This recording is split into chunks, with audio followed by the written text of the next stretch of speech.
Desde hace 50 años, el bloqueo de Cuba afecta no solo a la economía y a la esfera social de la isla, sino que causa pérdidas a Estados Unidos. A pesar de las intenciones de Barack Obama de establecer un diálogo con La Habana, la ofensiva aún persiste. Nuestro corresponsal Marcelo Sánchez nos adentra en esta oscura página de la historia.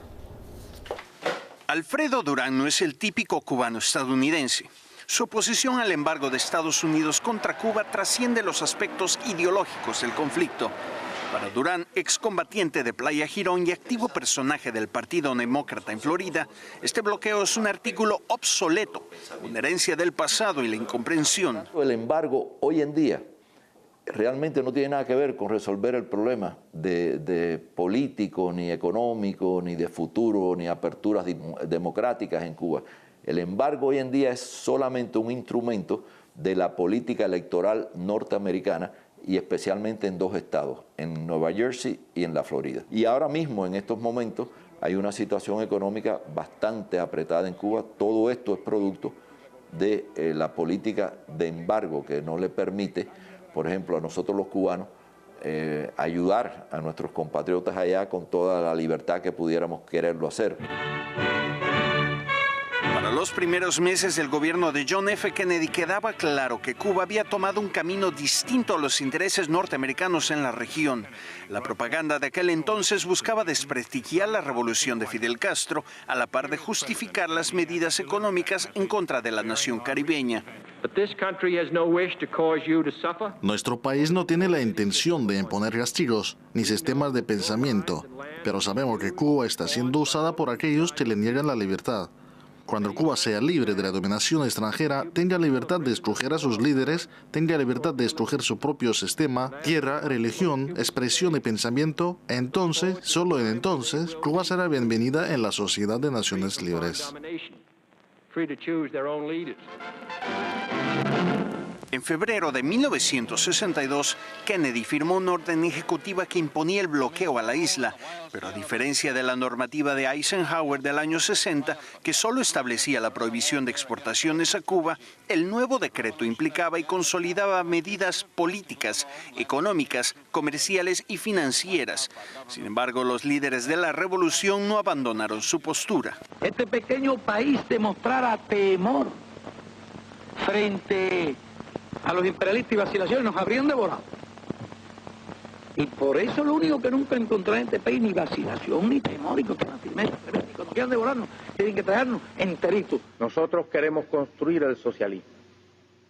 Nos hemos declarado partidarios de los que luchan por la paz, porque los no alineados como nosotros luchan contra el imperialismo. Queremos paz. Adicionalmente, hoy la ley justifica la política de bloqueo ya no con argumentos relacionados a la seguridad nacional. Los nuevos pretextos para sustentarlo se vinculan a la llamada violación de los derechos humanos y la falta de democracia en Cuba. Sin embargo, aún después de todo este tiempo, hay quienes admiran la entereza del pueblo a quien se le impone el embargo. Estados Unidos es el único país que sostiene un embargo contra Cuba. Las Naciones Unidas han declarado su oposición a este tema. Solo Israel, Palau y un par de países más apoyan esta postura. Esto, creo yo, nos deja en ridículo y además demuestra nuestra lejanía con respecto a los temas de política exterior. So help you God, so help me God. Congratulations, Mr. President. Cuando Barack Obama asumía la presidencia de Estados Unidos, había vientos de cambio. Incluso hubo quienes decían que el fin del embargo estadounidense contra Cuba era cuestión de tiempo. A tanto llegó la esperanza que en 2009 Obama anunció ante los mandatarios de Latinoamérica su firme objetivo de entablar un diálogo con Cuba que permitiría el levantamiento de varias restricciones.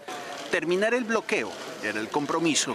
Ya hemos pasado 20 años desde la caída de la Guerra Fría en la Unión Soviética. 20 años. Entonces el momento yo creo que es listo para a levantar esta prohibición. Pero a pesar de las buenas intenciones, hoy el embargo continúa. En septiembre del 2010, Obama prolongó el embargo, justificando la medida con los intereses de Estados Unidos. De acuerdo a la Cámara de Comercio estadounidense, el bloqueo a Cuba le cuesta a Estados Unidos cerca de $1.000 millones anuales. Otras fuentes sugieren que se trataría de $3.000 millones. En cualquier caso, este dinero vendría muy bien hoy por hoy, justo cuando la recesión, así como este bloqueo que empezara 50 años atrás, continúan siendo historia. Marcelo Sánchez, RT, Miami. Y si Washington quiere avanzar en sus relaciones con los países latinoamericanos, necesita cambiar su política hacia La Habana. Esta es la opinión del experto Geoff Tail, quien nos comentó también las razones de por qué todavía continúa el bloqueo contra Cuba.